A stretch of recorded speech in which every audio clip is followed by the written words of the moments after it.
Welcome to Talking Jets. My name's Ryan, and I'll be your pilot tonight. I am joined alongside my lovely co-pilot, Mr. 𝐒𝐻𝐫, and we have a very special guest with us, Mr. Andreas Keaton. Thank you so much for taking the time. Guys, those who don't know, and I'm gonna go with Dre. Does that work for you, right? Oh, yes. Yeah, I'm gonna go with Dre. Guys, those who don't know Dre Keaton, he's a safety at Temple University, one of the many talented prospects that are trying to make a name for himself and getting ready for this NFL draft here. So we know that you just had your pro day. So we want to get to talking about some stuff with you, Dre, if you got the time. First off, thanks for joining us. We appreciate it. Thank you all. And the Jets fans here are really going to appreciate it and get to know you a little bit better. I mean, again, speaking for our team only, you know, there's a bunch of big holes in the safety room. So I was very much excited to get you on here and talk a little shop for you. But before we get into that, like, you know, you transferred into Temple through the portal through Western Carolina. Talk to us about the journey from high school to Western Carolina, and ultimately what made you decide to enter the portal and get and come up to Philly. Okay. So my senior year of high school, I'm guessing you want me to start all the way back, recruiting high school all the way back? Whatever Sure. you want to do, brother. Okay. Well, my high school senior year, I was a part of the COVID. So I wasn't able to go on no visits or camps or junior days or anything of that sort of, like, coaches wasn't able to come up on, high school campuses. So I wasn't that kind of affecting my recruiting process a little bit. I wasn't able to kind of get the full grasp or full experience of it. But of course, was still thankful and grateful enough to get some opportunities, some offers. I was getting a lot of FCS offers. And then I blind committed to Western Carolina, so I didn't see the campus. I didn't see none of that sort. And then as soon as I got to campus, it was a whole coaching staff change. Like, in the whole scenario of things, I got up there, and so I had to meet the new coaches and kind of feel them out. I've never talked to before. They ended up liking me. My DB coach, Coach 𝐒𝐿, he really took me in, and we have a great relationship, and he stayed with me throughout all 3 years. So that's how the high school to college went. And then from Western to Temple, I was always told to get in the portal, like after my freshman year, after my sophomore year. I've always I wanted to, but I just felt like me and my family just thought, it just wasn't time yet. We're gonna stay here at Western and just play it out there. But it was always taught to go in there. Previous coaches always, have reached out and said, "Hey, Dre, see what's in there for you, some stuff in there." And so I waited until my junior year.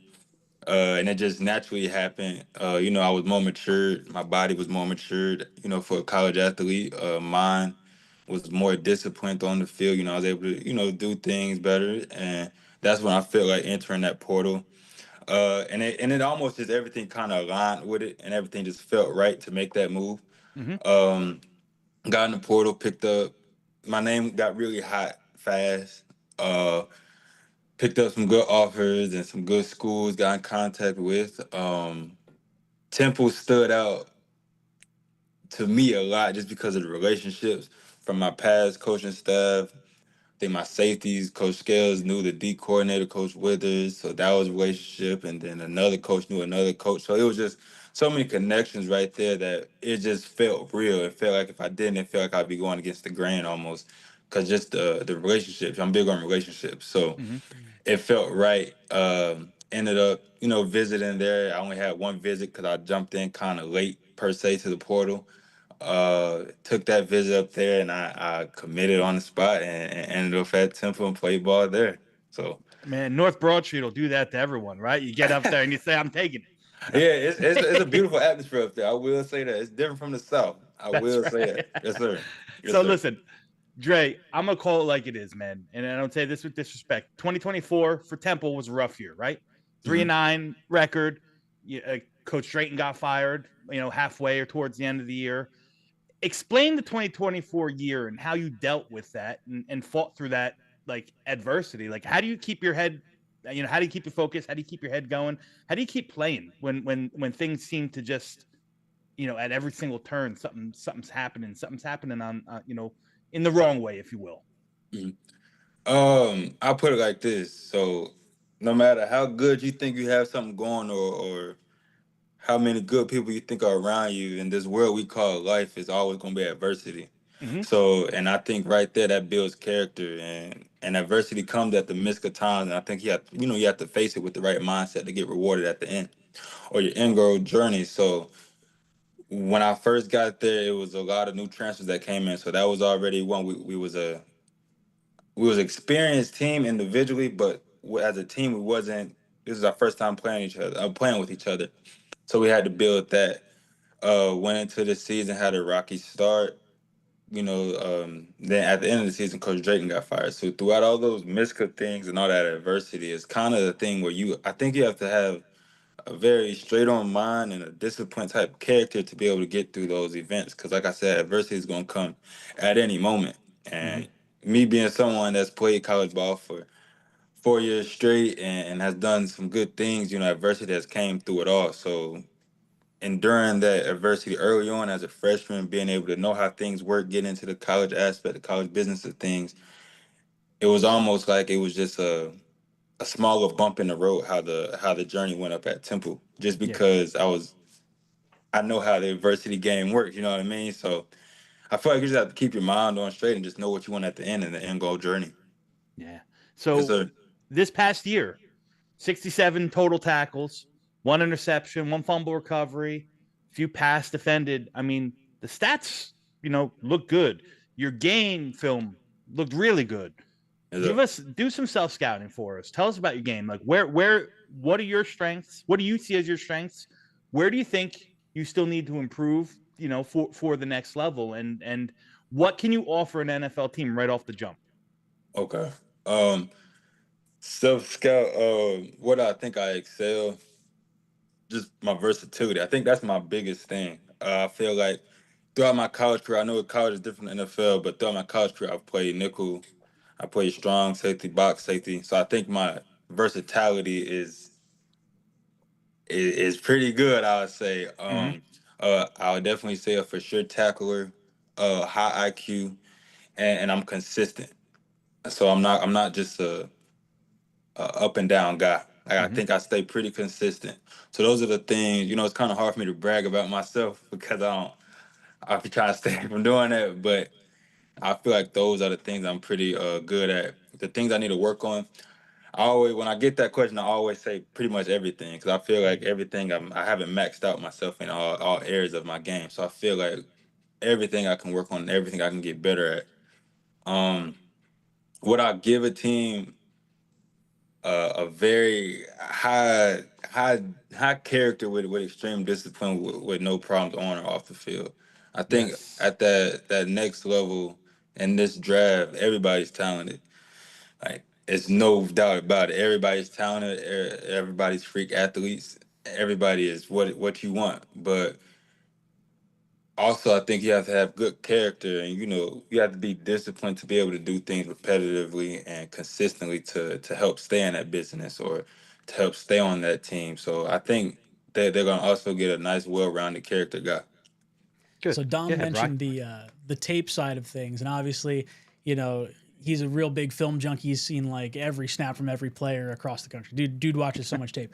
But a lot of the Jet fans out there don't have a lot of time to try and break down everything. If there was one game of your tape that you feel like fans or teams should watch to kind of say, hey, this is a good representation of myself, what game would you say that would be and why?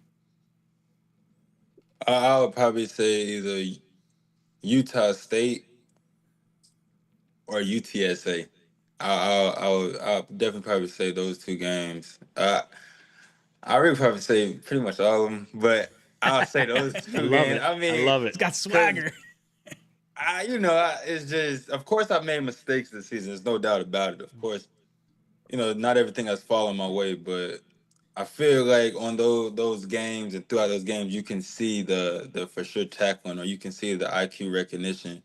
You can see the consistency in the play that I play. So I think those two games, but I think it's very recognizable in all those games. Now, when you were going through your whole process, dating back to high school, obviously your first stop and then ending up at Temple, was there a part at some point during that journey where you said the NFL is a real shot? Like, when did that kind of aha moment happen for you?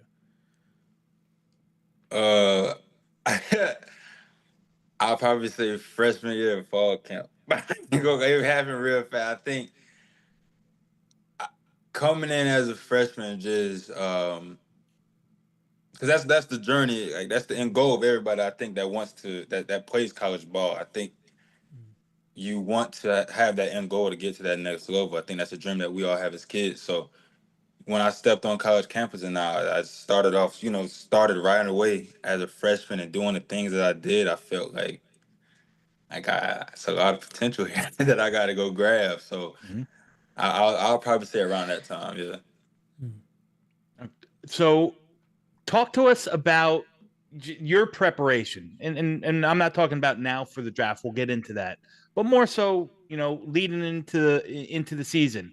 Talk to us about how you prepare for a game on Saturday. Like, what's your process? What do you do to get your mind right? What do you do to get your body right?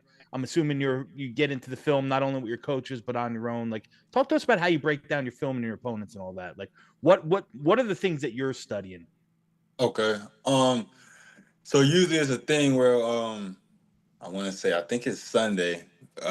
Sundays, Mondays, you kind of have a scouting report. But what I do is I really just look at the opposing team and I just find their key players or just people that's going to be in rotation in the lineup, especially at the receivers mark and the quarterback. Those are the people that I'm really kind of studying. I'm in the slot a lot, either going to the post or diving down. So I'm really, just keeping seeing how the tight end and the slot, moves.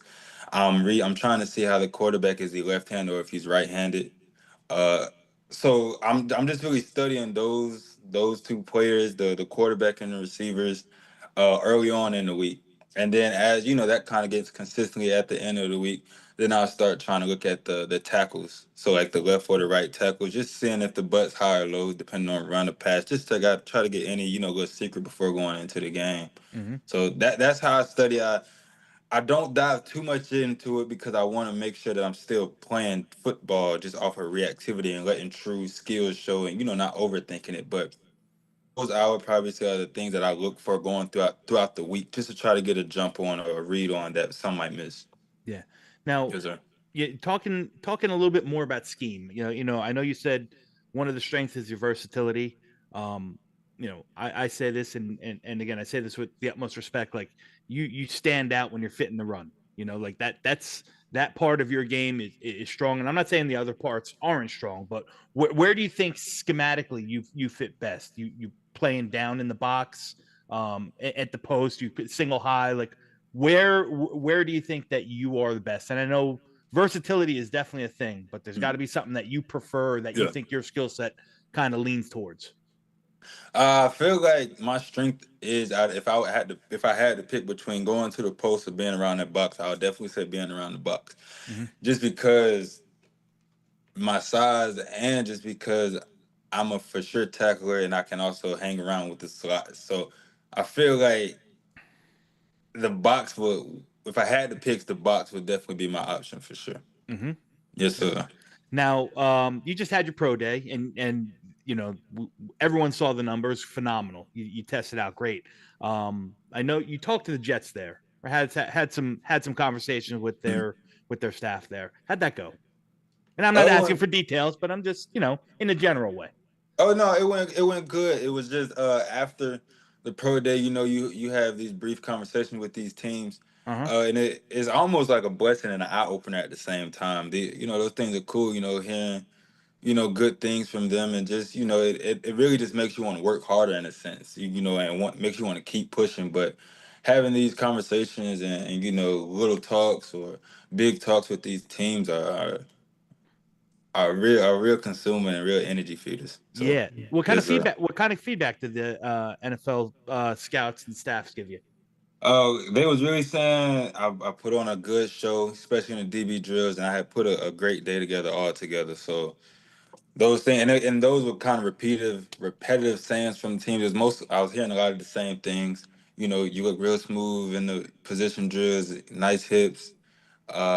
great character just throughout the whole pro day. So it was all like a repetition thing. So no one said nothing extremely different, but it was all around, you had a great pro day type thing. Yeah. All right, good. Yes, So sir. a little bit more about the Jets now. Maybe you know, maybe you don't. I'm sure you do. New regime there, right?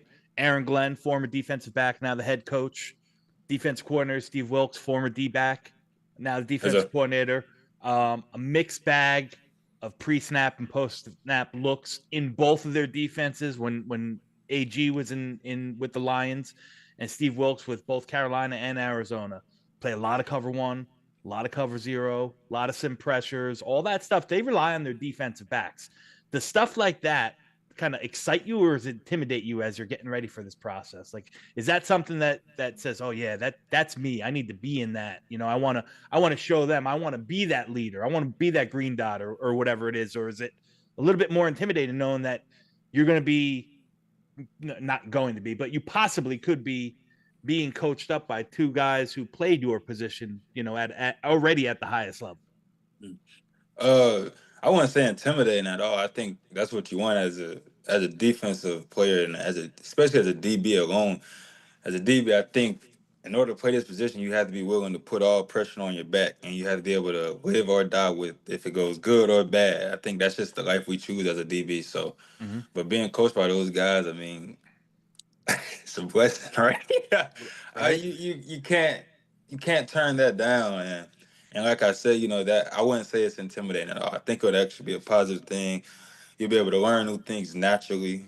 And like I said, you want that type of pressure because it's only gonna make you better in the long run. Yeah. Now Yes, you've sir. been going through the whole draft process. What would you say the most challenging part is, or what have you been doing to maybe help your draft stock or your visibility or whatever throughout this entire process? Um, personally, like with me as a person, I would just say making sure I'm filling myself with the right thing. That's the main thing, and it might not sound as big to y'all, but that's undergoing. That's really important for your body. But I would say worldwide, I would just say just keep making sure my name is relevant and making sure the eyes are on my name. Just keep pushing myself out there to the best of my ability. Just so I can make sure I do have the best shot that I can, and I can excel and max my potential out.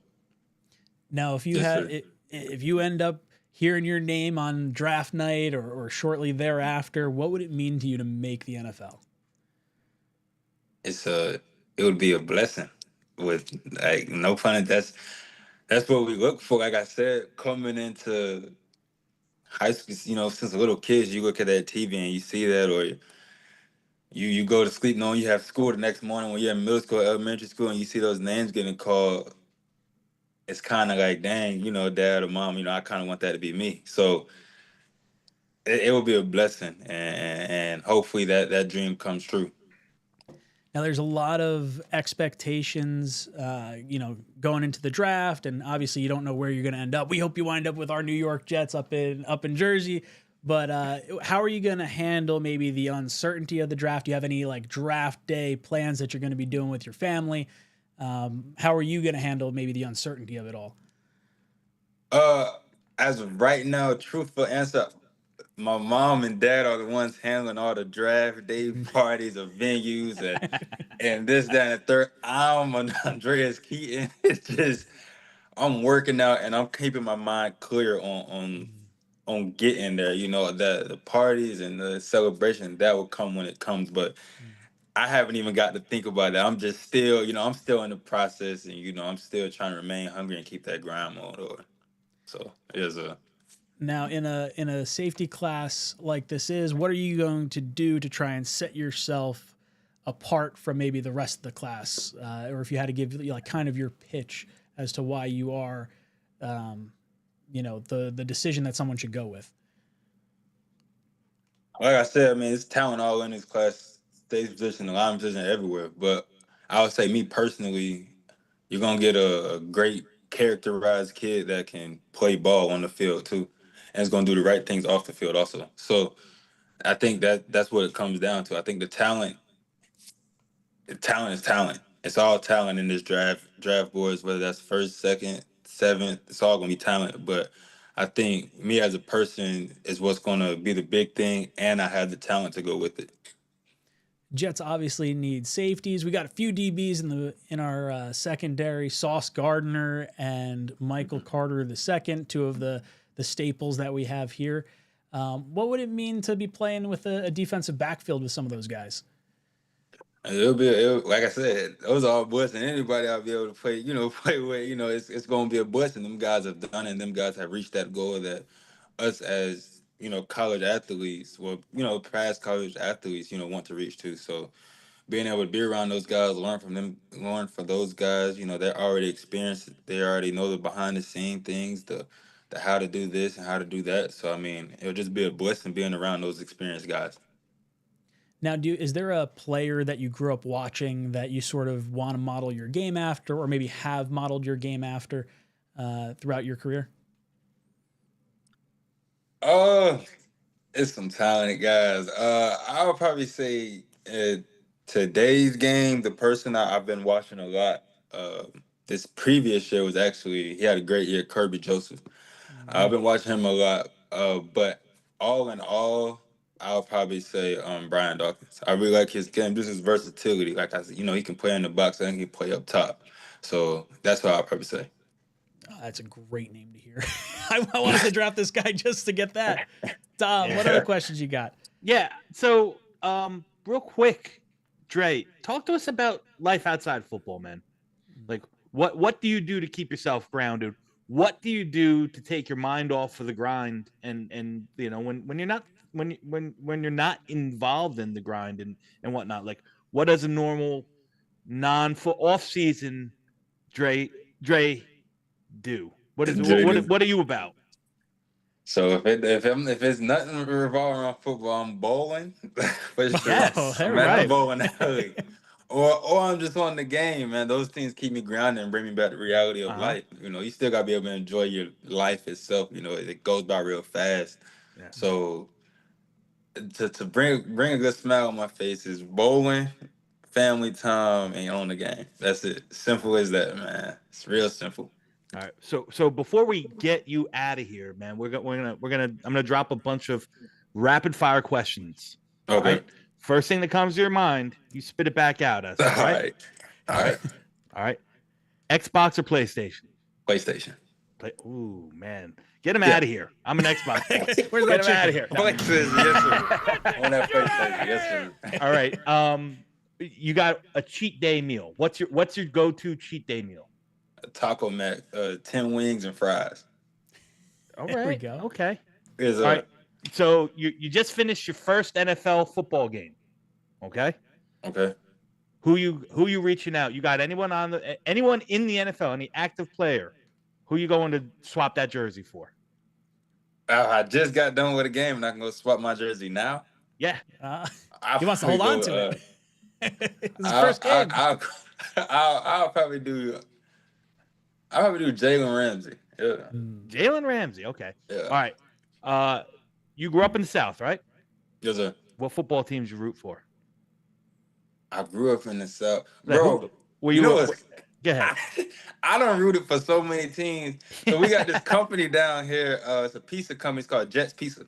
So I used to root for the Jets. Yeah, let's go. That's what we love to hear. And then, bro, and then the Falcons, because I used to like birds. I used to root for the Falcons. So it was like so many. Bro, I never could really stay just ground on team. Now I got an NBA team, but NFL team, it's tough. All right, so NBA 2K, what team you playing? What team you rocking with? Celtics. Okay. Yes, Michael Jordan or LeBron? Who's the GOAT? Michael Jordan. All right, man. He's a ball player. Listen, we just wanted to keep a little fun right here at the end of it. Dre, I don't know where you're going to end up. Wherever you end up, me, Ryan, and everyone else out here watching this, the hundreds and thousands of people that are watching us here, live on YouTube. I know everyone's going to be rooting for you. Nothing but continued success and more so continued health throughout the process and your career. So we wish you the best, man. I mean it wholeheartedly when I say we hope to see you up here in New Jersey, and you got to promise us one thing. You do get drafted by the Jets, or you do sign with the Jets after it, we get your first interview. Oh, that's love. How- Yeah, that's That's love. That's love. That's love. Yeah, that's Yeah. love for sure. Listen, from one Temple boy to another, man. Nothing but the best. You know, we're gonna be rooting for you. You got fans in us here up in New Jersey, and me and Ryan and the rest of the New York Jets crew that are watching along. So we wish Yes, you the sir. best, brother. Okay. I thank y'all. Thank y'all highly. Thank you, man. Thank Yes, you so sir. much for tuning in with us. Take it easy. Boom, you've been ejected from the All right, cockpit. Oh, man, Really that was a good good dude, time. man. Dude, really good guy. Like, Yeah. you could just tell the way he answers questions, the way he's just like so thoughtful. There's very much a high IQ component to like the snappiness to him, his awareness of like his pros and cons. Dom got the interview. I was very excited. I'm pumped. Yeah. Yeah. So we didn't get too much into his game, but listen, he talked about it a lot, like an emphatic tackler. Like I said, the box, the run fits are really, really sound, solid tackler. He talked about his fluid hips. He's got some ball skills. I think he's got 7 career interceptions throughout both stops in college. So yeah, man, there's a lot. There's a lot to be excited about. I don't know if he's going to get drafted. I have no idea. He could be a day 3 guy at best. He could be an undrafted, or priority free agent. I don't know. But his game on film shows that he can play in the league. So I'm hoping to see him there, man. Man, if we hear his name called by our Jets on day 3 of the draft, we're going to lose our cool. We're going to lose our absolute marvel because we know we got a dude on. Heisman comes in here. He goes, this was great. Need more of these. Great job. You can thank Dom for getting the interview queued up. Dre for coming on. Absolutely. We got more coming, Heisman. I love it. JJ was in the chat. JJ says, ask him what he thinks about Jamel Johnson. I don't know who that is. Too late. Yeah, unfortunately, Dre left, but yeah. Womp womp. Oh, well. Now, this is a little bit of a, our mock draft Tuesday. I got to, Dom, Green Bean texted Monday, me. you mean. Green Bean texted me earlier and told me what our whole thing is going to be for the draft. And I forgot to do it. Oh, I remember. So we're going to do a poll question. We're going to let the chat kind of decide here. And we have to trade one of our big 3. One of big 3. We're going to say we trade him for a first-round pick. And it's going to be Quinnen. All right, I got to step away for 1 second. All right, you get this going. I'll be right back. All right. I will. I'll talk to the chat. See your beautiful frozen face right now. That's totally fine. Sauce. All right. So, chat, you guys can vote on the poll question for the theme for tonight. Let's see. Did I get the theme? Do I have my little... I think I have this set up. Boom. All right. We're not going to do trade value. We're going to do... See, I should prep this beforehand.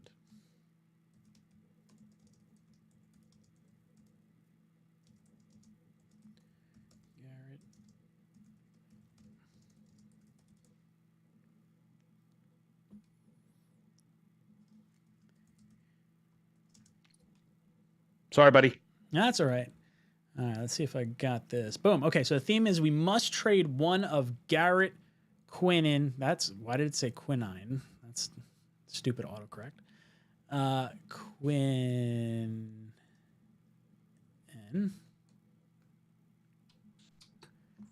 Or Sauce. So we got to trade one of these guys. And I don't like this poll. I see JJ in the chat. He says, I don't like this poll. Neither do I. I didn't pick this question. This is what Green Bean told us we needed to do. So we could blame it on him. But let's see. If we had to move off of one of these 3 players, Dom, and we'd get a first-round pick in return, call it a first or more or whatever, but I guess for the sake of argument, did you give me any kind of It's crazy. It's crazy town trades. But Looney Tunes. just let the chat pick a deal and let's go with it and do a draft. Do a mock. No, I'm asking you. I want to see you. I don't want to trade. I don't want to trade any of them. But if I have to, if I got to, I guess I'm. Man, it's terrible. It's. I guess I'm trading Sauce. I don't know. You know, honestly, I when I was talking, I mean, maybe I guess maybe Quinnen. I don't know, but again, any of them just puts another. This scenario doesn't make sense. You're creating another big void in the roster to hopefully fill with a draft pick. You know what I mean? Oh, it would drive me absolutely bonkers if any of this was considered. Now, I think of these three, if you really had to like drill down, I'd want it to happen after this year so we could see what this new regime looks like with these players. But if we're going purely off of like what we saw last season or like the previous 3 seasons for Garrett and Sauce and you know, Quinnen and whatnot, Quinnen obviously was upset with the coaching change and moving off of, you know, Aaron Rodgers. So there was some frustration there. I think that's fair. I don't think there's anything to be, you know, don't hold that against him. I think I'm with you though. I think it's Sauce, and I don't say that lightly. As someone who wanted Sauce at number 4, I was, you know, super stoked. I love Sauce. I love Sauce, dude. But I think there's an argument of these 3. You know, Quinnen is such a vital part of the defensive line. Garrett is literally our only weapon on the offensive side of things, and Sauce is probably going to get the most money out of all 3 of them. And I think there's an argument in a year last year where our defense regressed because our defensive line was not as strong. Sauce happened to have his worst of his 3 years. Now, that's not saying he had a terrible year, but it was clearly, you know, not as good as his previous 2. Coincidentally, our defensive line took a massive step backwards.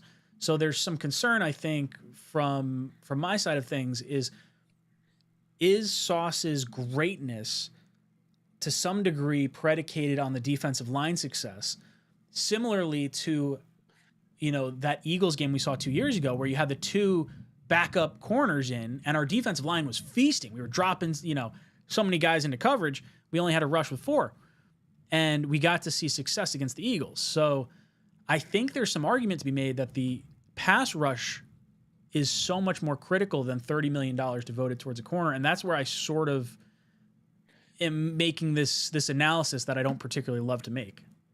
Man, you are way more analytical on this whole thing than me. You know, I don't want to make this decision, but I was just talking about this like literally on my last show. I was like, this actually works out to be a perfect, you know, point. My thought process is, all right, I look at those 3 rooms, right? The defensive line, the wide receiver, and the cornerback. Which one's the strongest? The cornerback room. So I think it'll be an easier, softer landing if we had to get rid of Sauce than any of the other 2 in the rooms. That's my whole take on it. What kills me is Sauce is like, I would say like the happiest of the bunch. Like I feel like Garrett clearly had some emotions last year. Quinnen maybe a little irked right now, but yeah, it's fascinating. This is not a question that I think any Jet fan wants to answer. We legitimately have like just 50 votes on this thing, so it's not in the chat. We have, you know, 150 people in this live chat, and like a third of them are willing to put a vote on it. I can't see who you vote for on this either, so it's not like I'm going to call you out one way or the other. But it's just interesting. It's interesting to see what people kind of say here. John says, well, now I am going to call you out if you put it in the chat. He goes, I picked Garrett Wilson in this bad poll question. LOL. Sean says, I feel sick. You can never trade Q. Dude should be a lifelong Jet. Adirondack Fly Guy says, he's already on a new contract, reached his Jet ceiling, and deserves to be a contender at this point in his career.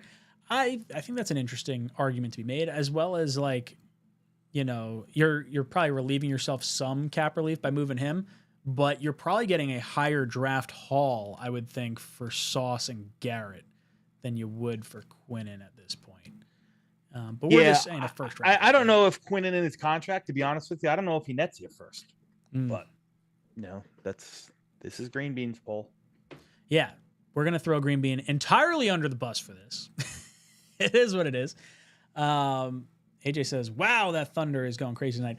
Yeah, I'm not going to lie. I was a little panicked before we went on with our interview. I was like, I'm going to lose power here, and this is not good. Yeah.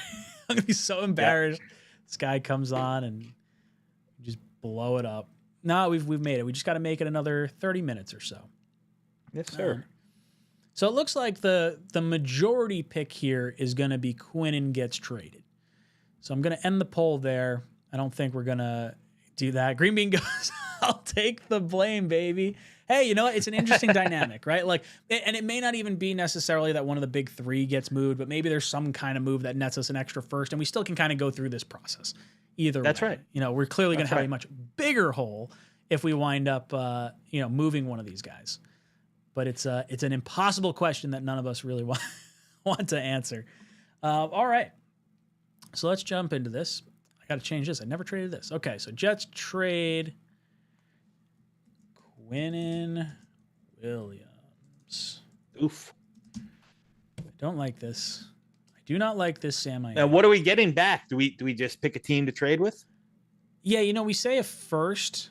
Okay. That was like the thought process with it. All right, so let's think about this. If we're gonna have this scenario, let's think about this realistically. What teams really could use a defensive tackle out there? You're not going to get one in the top 10. No. You're not going to get a top 10 pick for him. San Francisco, but that's 11. It's probably too much, even though that would make sense with Robert Saleh there. I think. Yeah, I mean, it probably winds up being like Dallas 12, the Cardinals 16, the Bengals 17. That these all make sense right here. What if he follows, what's his face, Ulbrich to Atlanta? Any interior pressure they should be having? They don't have Grady Jarrett anymore, right? Yeah, that's right in the middle. Screw it. It's a make-believe scenario. We're trading him to Atlanta. Trade him to Atlanta. You know what? I like that. I was going to just scroll down and see if there's anyone else. The Bills. Yeah, we trade him to the Bills. We trade him to the fucking We're not trading Philly. the Bills or the Eagles. Screw them. Let him play with Huff. Yeah, No. I mean, Houston makes sense. That's the same scheme over there. So I don't care. Whichever one you want to go with, man. Let's say he follows one of our guys. And then you know what? 15 feels like a nice pick to play with tonight. So we're going to say we're going to enter the draft. We're going to go into the draft, and we're going to trade. No. Yep. Sorry. I thought you were going to hit start draft. Nope. I remembered. All right. Where's 𝐂𝐮𝐬 Williams? So we're going to trade 𝐂𝐮 Williams for the 15th pick. It's just going to be straight up. I'm just curious what they would actually say. Second round pick, they would do it. If we give it a second. Man, yeah, they don't value him very high. Or at least not at 15. That's all right. We're going to force this trade. Boom. Jets now have the 7th pick and the 15th pick in the first round. Here we go. You'll take the odds and I'll take the evens. How's that? We'll go pick for pick. All right. We could do that. Yeah. All right. So if I'm doing the odds, I have no idea what are 1, 2. I get both first round picks. We should go every other. No. I'm saying 1, 2, 3, 4, 5, 6. I was going to say, I was like, 15's an odd number, my friend. Yeah. No. So is 73 and 145. I'm going to get a whole lot of picks here. All right. So Cam Ward goes 1, Travis Hunter 2, Carter 3, Mason Graham 4, Will Campbell 5, and then Jeanty goes 6 to the Raiders. That tells me Sanders and Tyler Warren are probably our top guys, along with Membu. So since we have the 15th pick, let's talk this out real quick. What is there a player you like around 15 position group wise that I should keep in mind for here? Because I think this is the discussion we should be having.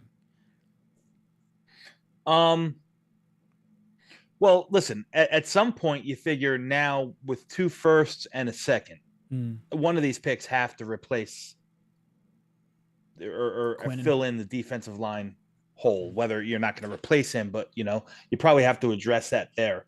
I could see in this scenario, if Mason Graham was on the board, it would make sense.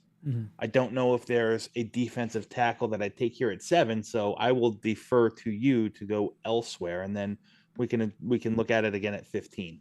So I'm listen. This is your call. You're the GM right here. You're on the clock. This is our board. We're not doing any more trades, so you make the call, and I'll feed off of you. All right. So I'm debating whether I want to go the route that I talked about in my previous stream, where we've got Josh Myers, who signed an incentive-laden deal that includes a Pro Bowl bonus. You got Muji coming out and saying AVT's staying at right guard, but then also mentions that Myers is going to push Tittman at center. So where does that leave Tittman? Tittman winds up displacing one of AVT or John Simpson at that point, which means AVT bumps out to tackle. So I'm going to operate this in the mindset of we like a mid-round tackle, and it's not going to be Membu. I do think Membu should be the pick, but so I'm going to read some tea leaves. I'm going to read some tea leaves, and we're going to go Tyler Warren here at the top of the draft. Okay. And boom, that leaves me up, right? Yep. Tyler Warren's at the top of the draft. Can you just flip the defensive tackles? I can't see the board, so you're going to have to do some reading I'll read for them me. off to you. Let's see. We've got Kenneth Grant. I mean, really, I'm really interested in a couple guys here. Mm-hmm. Grant, Nolan, Harmon, Alexander. Yeah, I'm interested in Nolan for sure because I think he's could fit that 3 tech that you're now losing in Quinnen Williams. Kenneth Grant is a little bit different. I mean, I guess you could say Kenneth Grant would make some sense too. I don't know if pound for pound he gives you the pass rush that you want or that you're missing in Quinnen Williams, but he can play. He's versatile enough to play both 1 and 3. So I think he's in the discussions here. Unless you wanted to now address the tackle, because there's guys on the board here that I'm sure I really like. Josh Simmons. If you're comfortable with him coming off of that ACL, he's a plug and play right tackle. Arguably might be the number 1 tackle on the board if it wasn't for that injury.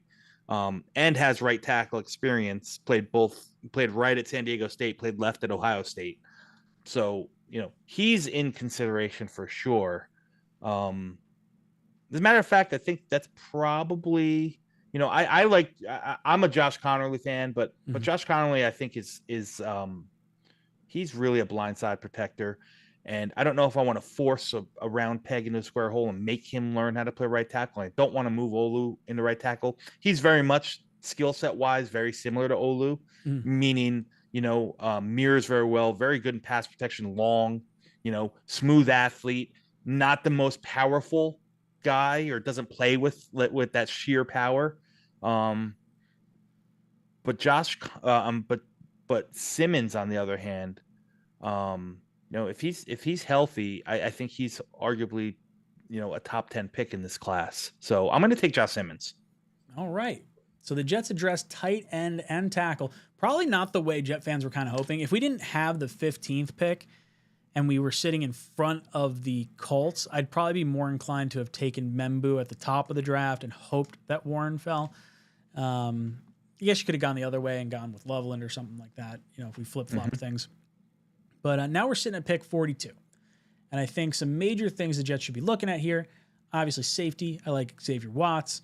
I think Jaden Higgins has really been, I think, the player that I've sort of dialed in for my second round pick, just because I don't want to address receiver in the first round unless it's a trade down scenario. So I guess for me, I guess I'll just go the route. I see Restrepo is still on this point right here. How is he still 59 after running a 4.840? Yeah, they probably just didn't update their rankings. Trevor Sikkema got married this weekend, so that's why. That's a fair argument. Now, do you want to look at the defensive tackles here? I think we should. I think that's definitely an area we should take a look at. Alfred Collins has always been a popular pick for Jet fans. I think for me, this offseason and subsequent season is more about the offense than it is the defense. I would rather forego I'd rather give up 150 points a game and watch our offense try to figure its way out and see what it's going to be than, not have that extra wide receiver that can grow in the system, or not have that tight end like I took in the first round with Warren to grow in the system. I think for me, receivers where I land early on. I really want to go early offense for us. Go for it. So that's gonna be my thought here, and I'm gonna take Jaden Higgins, tall wide receiver, basically plays in every game. Last 3 years, 12 games, 13 games, 13 games. His yards get better every year, 700 yards to 980 yards to 1,185 yards. Touchdowns all near double digits, 10, 6, 9. Guy just seems like he is producing constantly. So that's the healthy and producing is part of the game here. I'm going to take Jaden Higgins, wide receiver, Iowa State, with the 42nd overall pick. Leaves me on the clock at what, 72? 73. Now I want to look at the defensive tackles. All right. There, I see the guy I want. And this is really the guy I would target, and I would probably target him in round 2. And that's Joshua Farmer. Let's go. He's 315 pounds, quick first step, strong as an ox, can get at the passer from the inside, also very stout against the run, hot and cold at times, in some of his games, like struggled at times to get skinny and beat those double teams. But man, I think that this is a guy that's going to get drafted a lot higher and is not being talked about enough. Joshua Farmer is my absolute pick, and doesn't hurt that he told me at the Senior Bowl when I talked to him that he hopes he lands with the Jets because Jermaine Johnson's his man. That just makes me all sorts of excited. As soon as I saw his name pop up, I was like, I know exactly what Dom's doing here. Yeah. This is our selection. I love it. Joshua Farmer coming off the board round 3. Jets have 1 pick in the 4th round, 2 in the 5th, 2 in the 6th. Jets could use a few different spots. We still got safety as a potential need. You've got the potential double dip at tight end. You've got the edge rusher that I do think winds up coming into play. Obviously Jermaine Johnson coming off the injury. We don't know if Will McDonald's like a long-term fit for this defense or not. So let's, God, I really like Fannin Jr., but I just can't. I don't know if I could justify taking another tight end right now when our quarterback basically does like 1 read, maybe 2, and then kind of takes off. So I think I'm probably out on more weapons at this point. Let's see. Let's look at edge. Let's look at safety. Maybe interior O-line. I think for me, I wind up looking at Sanker at this point out of Virginia. Solid. Good old box safety, man. Yeah. I mean, he's versatile as well, but he does his work more so at the line of scrimmage. A good compliment. He would be a good compliment to Andreas Keaton in that defensive backfield. Or I could wait and draft, Dre. Get him later on. Dre Keaton, he might have to be pick 207 for us. Automatic. I think so. We need extra safety help, so we're gonna do that. I'm taking the safety, Jonas Sanker. Okay. I'm up, and the needs are still the needs. I think interior offensive line here is probably the way I am going to lean. And I think there's a couple guys. Obviously, my infatuation with Miles Frazier. I think he's phenomenal. Luke Kandra from Cincinnati is a really good guard as well. Dylan Fairchild, I think, can come in and play. Any of those 3, I'd be completely happy with. I always take Miles Frazier, so I'm going to mix it up here and give me the Georgia guy. Give me Dylan Fairchild.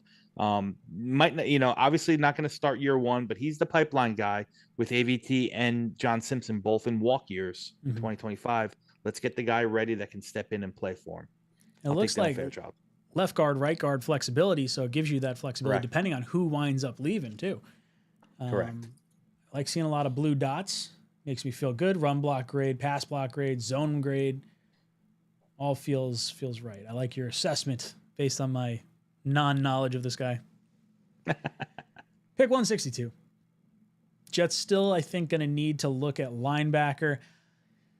I forever am going to be in the Kyle McCord camp, but I'm not going to do that here. We're not doing it. Not doing it. Let's see. Nick Nash still available. That's a popular pick. Jackson Hawes. You know what? I like the idea of double dipping at tight end, I think. Well, and if you're gonna do it, that's the kind of guy that you want to bring in because he's gonna be your sixth lineman, man. He's that good. Let's do it. Just build a fortress around Justin Fields and give him every opportunity to get the ball out quick and just like, you know, run it down people's throats. Yeah, man. I love it. Can you go back to defensive tackles for me? Sure. Bam. Okay. Tim Smith. Tafuna. Biggers. Yeah, I'm gonna go ahead and take Ty Robinson right off the board here. Again, I think he's more of a rotational piece to start, but he's a nonstop motor, flexible, 3-tech. He can even bounce outside, you know, and a la, you know, JFM and do some, you know, strong side, you know, run edge setting on the defensive end. A little bit older prospect, but a guy that you can, you know, plug into the rotation right away. Ty Robinson's gonna be my pick. I like it. Where'd he go? Bam.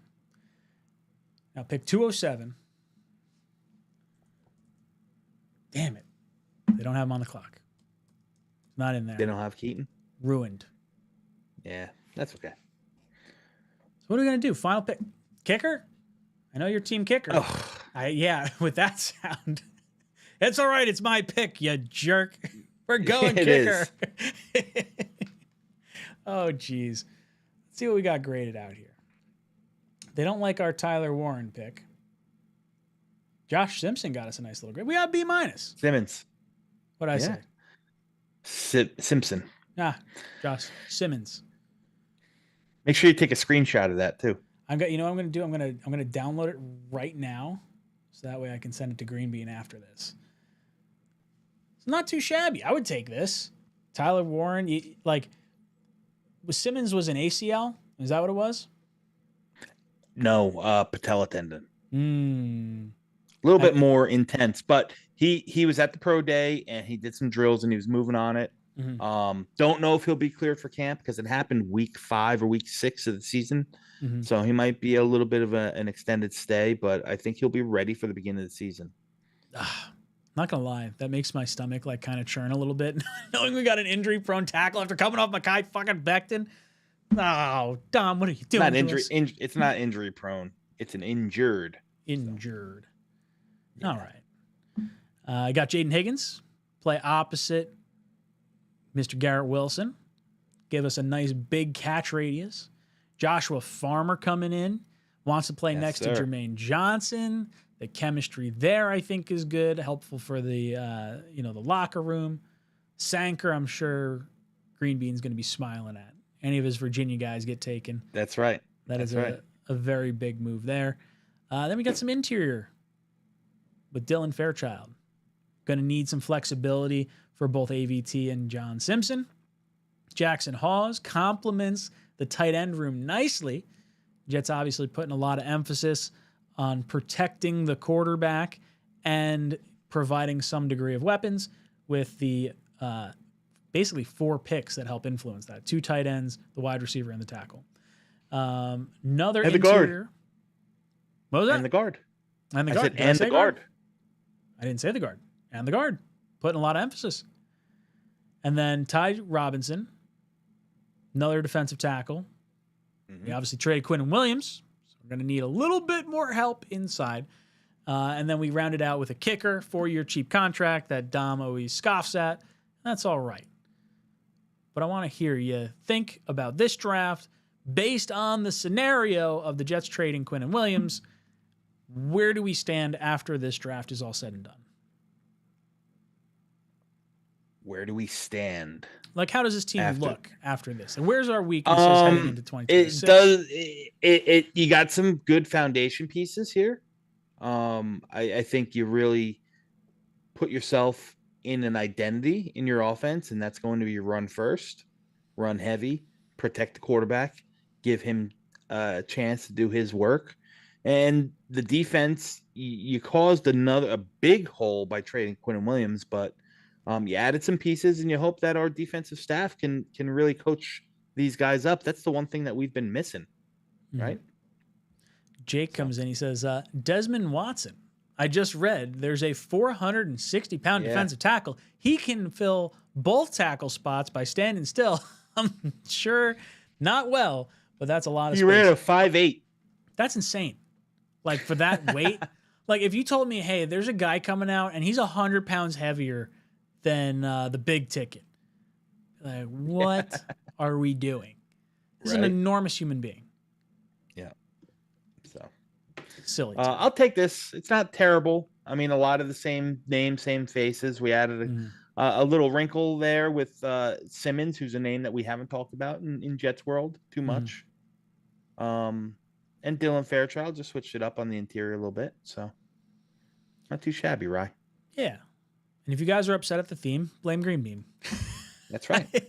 I am very frustrated. That was a very hard poll question to have between Garrett, Sauce, and Quinnen. Quinnen, how old's Quinnen now? He's got to be, what, 28? 27. 27. God, hitting the prime of his career, too. They're all in the prime. I don't want to trade any of them. That's right. Green Bean gave us a B+ for the top 4 picks. Or maybe that's what it averages out at, with a C, an A-, a B+, and a B+. Let's say this. If I'd gone Membu at 7, what would you have done at 15? I probably would have taken Walter Nolan. Ooh, okay. I like it. Now, is there a what would be your like pitch for that? Like, if you wanted to sell someone on it. The upside of Walter Nolan is as high as any defensive player in this class. I mean that wholeheartedly. Strong against the run. You got the elite athleticism and skill set to get at the passer, just not refined yet. So his game is, I mean, he's a bigger version, I think, of Ed Oliver. Oh, okay. Yeah. That would be interesting. Man, so tackle. So then if we go tackle and then D-line, do we go wide receiver probably still in the second, and then you probably tackle tight end in the third? Is that probably how you'd address tight end in the third, yeah. We had Harold Fannin Jr. there, too. I think it was third round. Was it third round? Had Gunnar Helm there, too, yeah. We did. We had a few options. I do like the idea of tight end a little bit later. I think because I hope I'm not putting too much emphasis on like Fields being like the guy long term, or like overvaluing tight end, because I saw some stat and I don't remember the exact numbers offhand, but like the majority of tackles are found in the first 2 rounds.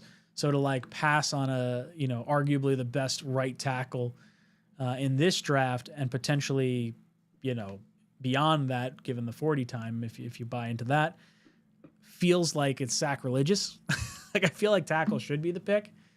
Yeah. But then how are we going to have the Bowers versus Warren conversation every single year for the rest of forever? Yeah. Ugh. I don't know, right? Boys, it's been a lot of fun hanging out with you tonight. Got to do a little mock draft. Dom and Green Bean going over to do 10 o'clock mock momentarily. Dom, what else? Go show Andreas Keaton some love on Twitter, guys. 100%. At Andreas Keaton, man. He's a real one. Yeah. And we hope to do a couple more of these before the draft, man. I got a couple other lined up. Yeah. Get a few more guys on here. Talk a little ball. And then who knows? Maybe we get one of them in the draft. We can lose our mind and be all sorts of exciting to see it happen. Boys and girls, it's been a lot of fun hanging out with you. Head over to the 10 o'clock mock on Green Bean's channel. Green Bean Jets fan. This is Talkin' Jets signing off. Jets. Jets, Jets, Jets.